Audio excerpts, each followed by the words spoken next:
సంగారెడ్డి జిల్లా నారాయణఖేడ్ పట్టణంలోని MLA స్వగృహంలో MLC ఎన్నికల సందర్భంగా పట్టభద్రుల ఎమ్మెల్సీ ఓటర్లతో ఆత్మీయ సమావేశంలో పాల్గొన్నారు ఎమ్మెల్యే సంజీవ్ రెడ్డి, పట్టభద్రుల కాంగ్రెస్ అభ్యర్థి పుట్టుకూరి నరేందర్ రెడ్డి. ఉమ్మడి మెదక్, నిజామాబాద్, ఆదిలాబాద్, కరీంనగర్ పట్టభద్రుల కాంగ్రెస్ అభ్యర్థి ఉట్కూరి నరేందర్ రెడ్డి గారికి మొదటి ప్రాధాన్యత ఓటు వేసి అత్యధిక మెజారిటీతో గెలిపించాలని సూచించారు.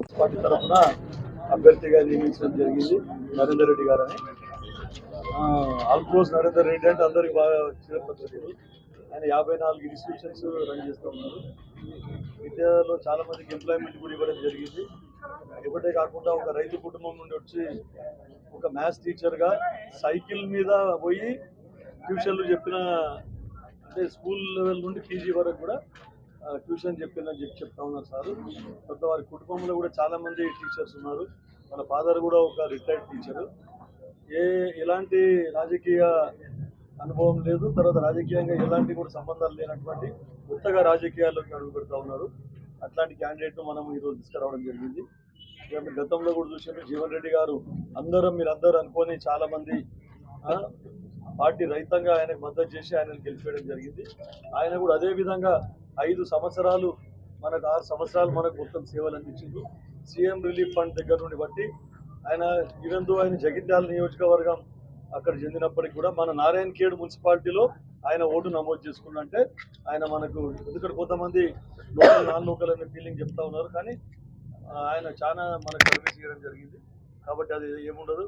మన నరేందర్ రెడ్డి గారు కూడా ఎప్పుడు మనకు అందుబాటులో ఉండి గ్రాడ్యుయేట్ సమస్యలు కానీ, ఉద్యోగస్తుల సమస్యలు కానీ, నిరుద్యోగుల సమస్యలు, విద్యార్థుల సమస్యలు అన్నీ విద్యాపరంగా ఏ సమస్యలు ఉన్నా కూడా ప్రభుత్వం దృష్టికి తీసుకొని పోయి ఎల్లవేళలా అందుబాటులో ఉండి మనకందరికి కూడా సమస్యలు తీర్చే విధంగా కృషి చేస్తారు. ఇక మేమైతే ఎట్లాగో ఎంపీ సురేష్ కుమార్ శెట్కర్ గారు, నేను ఎమ్మెల్యేగా నేనున్నాను.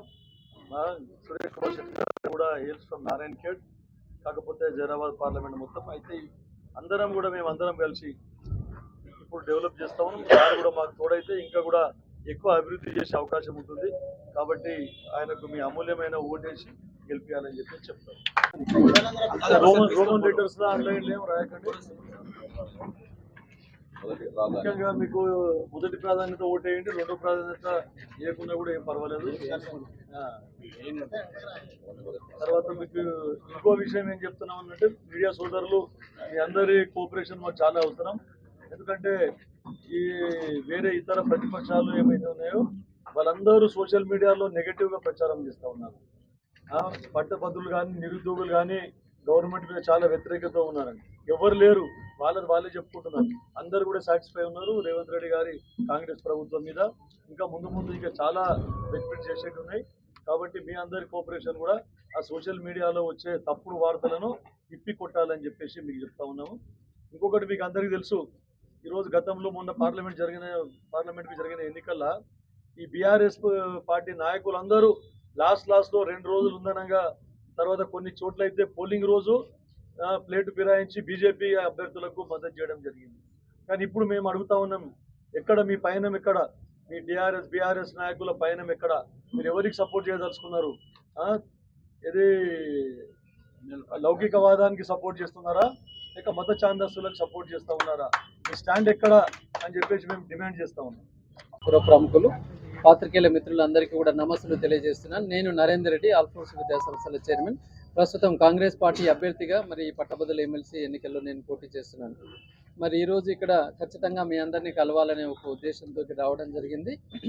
ఇప్పటికే పొద్దు నుంచి ఇప్పటి వరకు పలు రకాల పట్టభద్రులతో ఇక్కడ మరి అన్నగారు సమావేశాలు ఏర్పాటు చేస్తున్నారు. అందరితో కూడా మరి డిస్కస్ చేయడం జరిగింది. మీ అందరికీ కూడా తెలిసిందే, మరి రాష్ట్ర ప్రభుత్వం, ముఖ్యమంత్రి గౌరవనీయులు రేవంత్ రెడ్డి అన్నగారి ఆధ్వర్యంలో మరి చాలా చక్కగా సంక్షేమ పథకాలు కావచ్చు అన్నీ కూడా చాలా ముందుకు దూసుకొని వెళ్తున్నాయి. ఈ తరుణంలో ఈ ఎన్నిక అనేది ఖచ్చితంగా మరి ప్రతిష్టాత్మకంగా తీసుకున్నది మన ప్రభుత్వం. ఖచ్చితంగా గెలవాలి. దీని యొక్క పాజిటివ్ ఇంపాక్ట్ అనేది రాబోయే లోకల్ బాడీ ఎన్నికల్లో కూడా ఉంటుంది. కాబట్టి మరి ఎలా అయినా కూడా, ఎందుకంటే ఒక మంచి పాలనకి మద్దతుగా ఉండాలని ఎవరైనా కోరుకొని ఉంటారు. మనం చూస్తున్నాం, గతంలో ఎప్పుడు కూడా ప్రభుత్వం ఉన్నప్పుడు ఎమ్మెల్సీలు పోటీ చేస్తే నిరుద్యోగులు వ్యతిరేకంగా ఉండేది. బట్ ఇవాళ ఫస్ట్ మనకు ప్లస్ పాయింట్ ఏంటంటే నిరుద్యోగులు అందరూ కూడా పాజిటివ్గా ఉన్నారు. ఎందుకు పాజిటివ్గా ఉన్నారంటే, జస్ట్ 1 ఇయర్లోనే సుమారుగా 54,000 ఉద్యోగ నియామకాలు జరిగినాయి. గతంలో ఏ ప్రభుత్వం కూడా ఇంత స్పీడ్గా నియామకాలు ఇవ్వలేదు.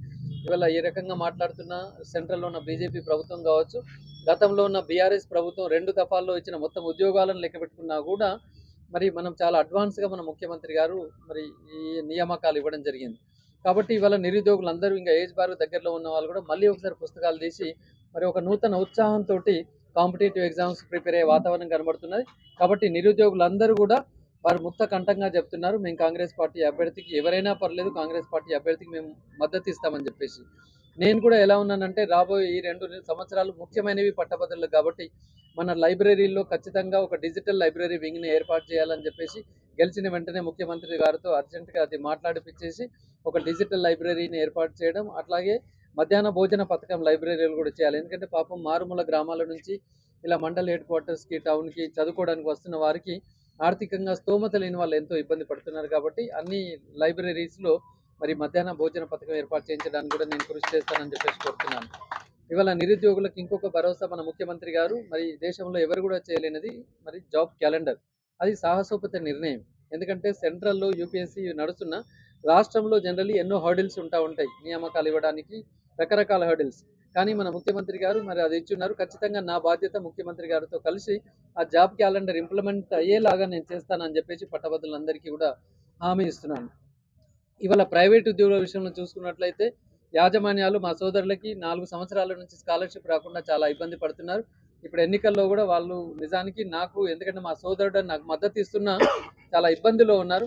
ఖచ్చితంగా మా సోదర డిగ్రీ, జూనియర్, పీజీ మరి ఇంజనీరింగ్ కళాశాల యాజమాన్యాలకు నేను హామీ ఇస్తున్నాను. రాబోయే రోజుల్లో ముందుగా బకాయిలన్నీ క్లియర్ చేయించడం, ఆ తర్వాత ప్రతి 3 నెలలకు ఒకసారి స్కాలర్షిప్లు వచ్చే విధంగా ఖచ్చితంగా నేను ప్రభుత్వంతో చర్చిస్తానని చెప్పేసి, అలాగే ప్రైవేట్ విద్యాసంస్థల్లో పనిచేస్తున్న టీచర్, లెక్చరర్లు కూడా ఇవాళ more than 50% of the students are studying in the private sector. అంటే ప్రభుత్వ ఆదాయాన్ని ఎంతగానో ప్రైవేట్ విద్యాసంస్థలు కాపాడుతున్నాయి. ఎలా కాపాడుతున్నాయి అంటే ఇవాళ ప్రైవేట్ స్కూల్లో ఒక పిల్లవాడికి 20,000 ఖర్చు పెడితే ప్రభుత్వము 70,000 ఖర్చు పెడుతుంటుంది. అంటే ధనం ఎక్కువ ఎక్కడ ఖర్చు అవుతుంది అంటే ప్రభుత్వ విద్యా సంస్థల్లోనే ఎక్కువ ఖర్చు అవుతున్నది. అంటే ఇండైరెక్ట్గా ప్రైవేటు విద్యా సంస్థలు ప్రభుత్వ ఆదాయాన్ని నిజానికి సేవ్ చేస్తున్నాయి.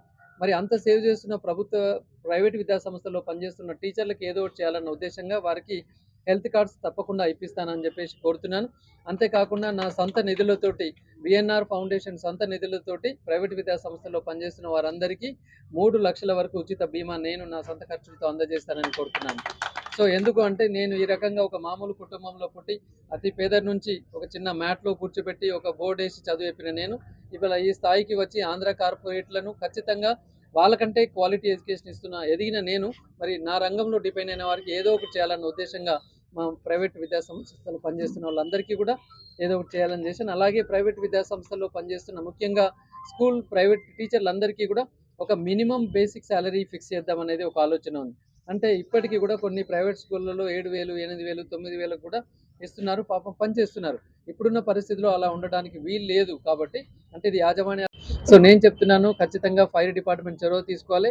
మీరు ఫైర్ ఎక్విప్మెంట్ పెట్టించండి, వాటర్ కర్టెన్స్ పెట్టించండి, స్ప్రింక్లర్స్ పెట్టించండి, పెద్ద పంపు పెట్టించండి, ఏమైనా జరిగినప్పుడు వాటర్ ఇవ్వడానికి 100 కండిషన్లు పెట్టండి. కానీ సెట్ బ్యాక్ అనేది ఇప్పుడు భూమి కొనుకొచ్చి ఎవరు ఇవ్వలేనిది. కాబట్టి ప్రైవేట్ హాస్పిటళ్ళకైనా ప్రైవేట్ విద్యా సంస్థలకైనా ఆ సెట్ బ్యాక్స్ నిబంధన తొలగించడానికి కూడా నేను చిత్తశుద్ధితో వర్క్ చేస్తానని చెప్పేసి సందర్భంగా కోరుతున్నాను.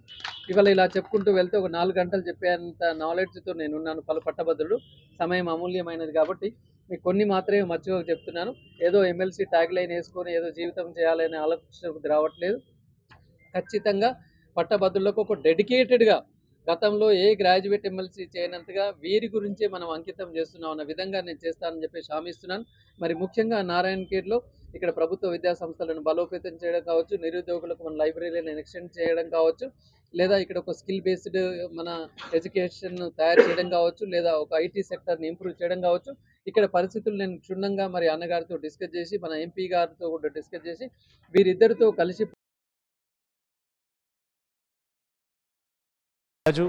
like, share and subscribe to Saira TV. Oh, Saira!